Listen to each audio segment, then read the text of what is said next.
গল্পের শুরুতেই আমরা একটি মেয়েকে দেখতে পাই যে একটি পাখির পালকের পেছনে দৌড়াচ্ছিল। সে আমাদেরকে বলছিল সবারই একটা সিক্রেট থাকে। ঠিক তেমনই আমার একটা সিক্রেট হলো, আমি এমন একজন মানুষকে ভালোবাসি যে সবসময় আমার স্বপ্নে আসে। এরপর মেয়েটা একটি ছেলেকে দেখতে পাই, কিন্তু সে ছেলেটার পেছনের দিক দেখতে পাই। আর আমরা বুঝতে পারি এই সেই ছেলে যে তার স্বপ্নে আসে। মেয়েটি মনে মনে বলে, তুমি আসলে কে, এবার তোমাকে আমি দেখেই ছাড়বো। এটা বলে যখন ছেলেটার কাছে যায় তখন তার ঘুম ভেঙে যায়। তখন আমরা বুঝতে পারি সে এতক্ষণ স্বপ্ন দেখছিল। সে ওই ছেলেটিকে দেখতে না পারার কারণে খুব আফসোস করছিল, আর আগে বলছিল আজকেও দেখতে পারলাম না, জাস্ট এইটুকু দূরে ছিল। উপরওয়ালা, জানো তো আজ আমার জন্মদিন, জাস্ট এইটুকু হেল্প তো আমায় করতে পারতে। এরপর মেয়েটিকে তার মা ডেকে বলে, ইউইন, তুমি এখনো পড়ে পড়ে ঘুমাচ্ছ? আমি কিন্তু তোমার চিকেন ফ্রাই ইউএনসিকে দিয়ে দিব। চিকেন ফ্রাইয়ের কথা শুনে সে খুব খুশি হয়ে যায়। এরপরও রেডি হতে হতে ওর পরিচয় দেয়, ওর নাম হচ্ছে ইউএন। আজকে ওর জন্মদিন। আজকে ওর 3টা ইচ্ছা ছিল। প্রথমটা হলো আজকে যেন সারাদিন ও তান্দুরি চিকেন খেতে পারে, আর দ্বিতীয়টি হলো ইউএনসি যেন তার তান্দুরি চিকেন কখনোই চুরি করতে না পারে, আর তৃতীয়টি হলো আজকে যেন ও তার স্বপ্নের রাজকুমারের সাথে দেখা করতে পারে। এরপর যখন সে নিজেকে আয়নায় দেখে, সে তার গলায় একটি দাগ দেখতে পায়। এরপর ও আমাদেরকে বলে 3 বছর আগে একটি জংলি পিক ওকে অ্যাটাক করে বেঁচে তো গিয়েছিল, কিন্তু অনেক আহত হয়েছিল সে। আহত হওয়ার পর বেশ কয়েকদিন তার কোনো জ্ঞান ছিল না, কিন্তু এরপর যখন তার জ্ঞান ফিরে, সে এটাও ভুলে গিয়েছিল সে আসলে কে, আর তার পাস্ট এখনও মনে পড়েনি। এরপর ওর মা ওকে ডাক দিয়ে বলে ওর ভাইয়ের ঘুম ভাঙাতে।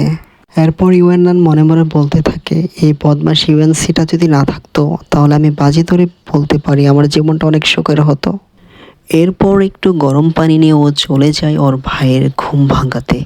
গরম পানিটা যখনই ওর ভাইয়ের গায়ে ডালতে থাকবে তখনই তার ভাই তাকে থামিয়ে দেয়। ইউইন, তোমার কি জন্মদিনের গিফট চাই না? ইউইন তখন হেসে বলে, তুমি আমাকে জন্মদিনের গিফট দেবে? ইউএনসি তখন বলে, অবশ্যই। তখন ইউএন বলে, না, আমি এটা বিশ্বাস করি না। এই কথা বলার সাথে সাথে ফুটন্ত গরম পানি তার মুখের উপর সে সম্পূর্ণ ঢেলে দেয়। এরপর শুরু হয়ে যায় দুই ভাই বোনের মধ্যে মিষ্টি ঝগড়া। সেই ঝগড়া সম্পর্কে আমি কিছুই বলবো না, তোমরাই দেখতে থাকো।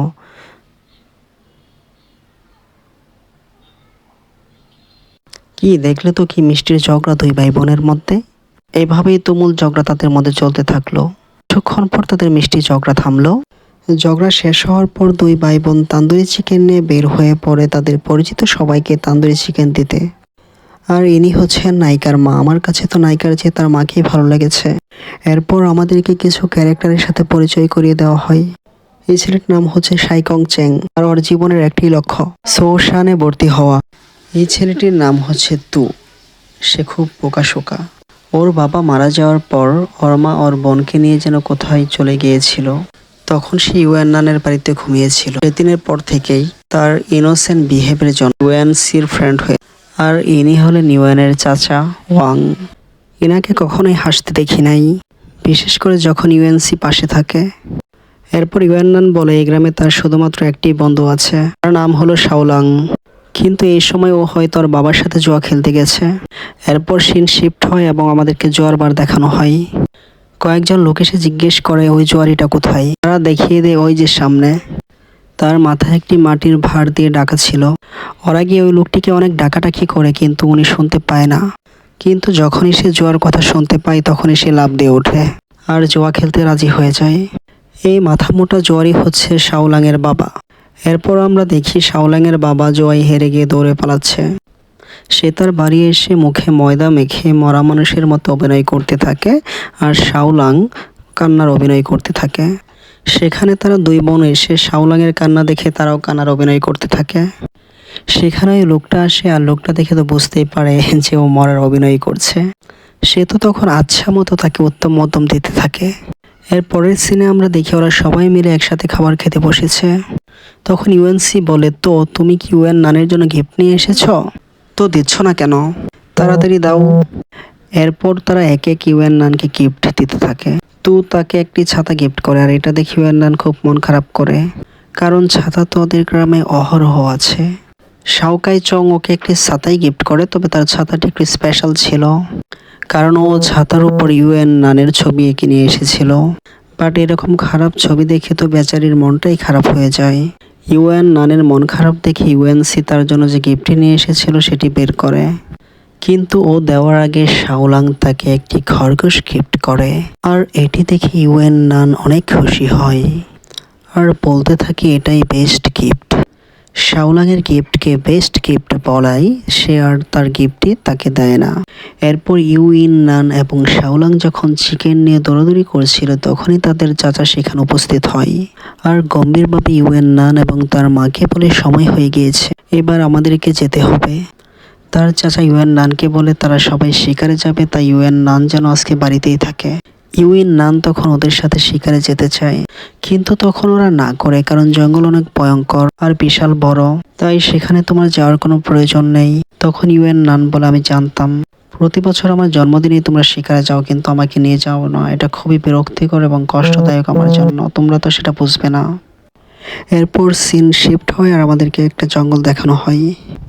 এই জঙ্গলের নাম হচ্ছে কালা জঙ্গল আর ওরা চারজন একটি গুহার ভিতর চলে যায়। সেখানে আগে থেকে অনেকগুলো মানুষ ছিল, সবাই মিলে সেখানে তখন একটি যজ্ঞ শুরু করে। এরা হলো হোলি সম্প্রদায়ের লোকজন। প্রাচীনকালে এরা পাহাড় কেটে কেটে গুপ্তধন বের করত আর এই গুপ্তধন বিক্রি করে তারা তাদের জীবিকা নির্বাহ করত। তাদের জীবন খুব ভালোই চলছিল, কিন্তু হঠাৎ একটি দুর্ঘটনার কারণে তাদের জীবন পাল্টে যায়। একদিন হঠাৎ যখন তারা পাথর কাটছিল তখন একটি পাথরের ফাঁক দিয়ে অগ্নিরশ্মি বাইরে বের হয় আর ওই অগ্নিরশ্মি থেকে ওইখানে যারা ছিল সবার হৃদয়ে আগুন চলে যেতে থাকে। তখন তার ভয়ে কাতরাতে থাকে এবং একসময় তারা একটি গুহার ভিতর প্রবেশ করে আর সেই গুহাটি ছিল বরফের গুহা। বরফ থাকার কারণে তারা সেখান থেকে একটু পরিত্রাণ পায়। তারপর তারা সেই গুহাতে আশ্রয় নেয়। সেই গুহাটি একটি বরফের গুহা থাকার কারণে তারা খুব আরাম ফিল করে সেখানে। এরপর থেকে হোলি সম্প্রদায়ের লোকদের মধ্যে আগুনের একটি প্রভাব থাকে বা ক্ষমতা পড়তে থাকে। এদের এই ক্ষমতা এদের সবাইকে বাইরের মানুষের কাছ থেকে আলাদা করে রেখেছে। তবে যাই হোক, এই বরফে থাকার পরেও এদের সমস্যা দূর হয় না। তাই বেঁচে থাকার জন্য তারা সোয়ানজু সম্প্রদায়ের কাছে যায়, যাতে তারা কোনো সাহায্য করতে পারে তাদেরকে। এই সোয়ানজু সম্প্রদায়ের কাছে অনেক গ্রন্থ রয়েছে যেগুলো দিয়ে তারা সব সমস্যার সমাধান করতে পারে। এছাড়া তারা আকাশ থেকে বৃষ্টি বর্ষণও করাতে পারে। তারপর একদিন হোলি সম্প্রদায়ের লিডার তাদেরকে হোফিং নামে একটি পাখি দেয় ওদেরকে রক্ষা করার জন্য। প্রত্যেক 24 বছর পর পর এই হোপ ইন পাখি হোলি সম্প্রদায়ের লোকজন থেকে একটি বাচ্চাকে চুজ করে আর সেই বাচ্চাকে পালংহা শক্তি প্রদান করে।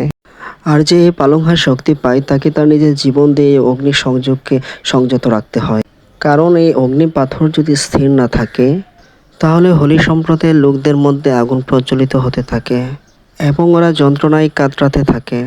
প্রত্যেক 24 বছর পর পর পালাংহাতের জীবনের বিনিময়ে এই হোলি সম্প্রদায়ের লোকেরা স্থির থাকতে পারে এবং শান্তিতে থাকতে পারে। এখন এই পাথরের অস্থির হওয়ার সময় চলে এসেছে। আর বর্তমানে পালংহা হচ্ছে আমাদের গল্পে ইউএনসি। তার উপর এখন হোলি সম্প্রদায়ের লোকদের রক্ষা করার দায়িত্ব।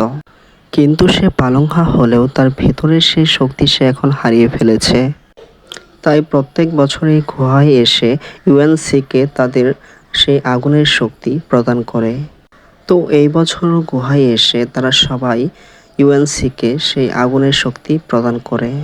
তারপর ইউএনসির ভিতরে একটি আলাদা শক্তি চলে আসে। অন্যদিকে ইউএন নান বাড়িতে বসে বসে সবার দেওয়া গিফটগুলো দেখছিল। সে শাওলাংয়ের দেওয়া খরগোশটির নাম রাখে রাজকুমার, কচ্ছপটির নাম রাখে শাওফিং। সে এখানে কচ্ছপ এবং খরগোশের মধ্যে একটি দৌড় প্রতিযোগিতা শুরু করে আর এই সময় খরগোশটি একদম দৌড়ে জঙ্গলের ভিতরে চলে যায়। তখন ইউএন নানু খরগোশটির পেছন পেছন সেই কালো জঙ্গলের ভিতরে চলে যায় আর সে সময় একটি ডেমন সেখানে এসে হাজির হয় এবং ইউএন নানের উপর হামলা করে। আর তখনই একটি ছেলে এসে সেখানে ডিমনের সাথে লড়াই করতে থাকে। ইউএন নান তো ওই ছেলেকে দেখে মনে করে এটাই হয়তো তার সেই স্বপ্নের রাজকুমার। সে তো প্রথম দেখাতেই এই ছেলেটার উপর একটা বড়সড় ক্রাশ খেয়ে যায়, তার উপর একদম ফিদা হয়ে যায়। সে ওই ছেলেটিকে জিজ্ঞেস করে, রাজকুমার তুমি কি সত্যি সত্যি মানুষ? ছেলেটি বলে, রাজকুমার তুমি এসব কি বলছো? ইউইন নান তখন মনে মনে বলে, এই সে আমার স্বপ্নে দেখা রাজকুমার। আজকে আমার জন্মদিন, তাই হয়তো গড আমার প্রার্থনা শুনেছে। এরপর ইউএন নান মনে মনে অনেক বেশি খুশি হয়ে যায় এবং এরপর আমাদেরকে সেই পুরনো গুহার দৃশ্যটাই দেখানো হয়। আজকের পর্ব এই পর্যন্তই। পরবর্তী পর্বটি সবার আগে পেতে সাবস্ক্রাইব বাটনে ক্লিক করে এবং লাইক দিয়ে সবাই পাশেই থেকো, যাতে সবার আগে পরবর্তী পর্বটি তোমরা পেয়ে যাও। সবাইকে ধন্যবাদ এই পর্বটা দেখার জন্য। শীঘ্রই তোমরা দ্বিতীয় পর্বটি পেয়ে যাবে।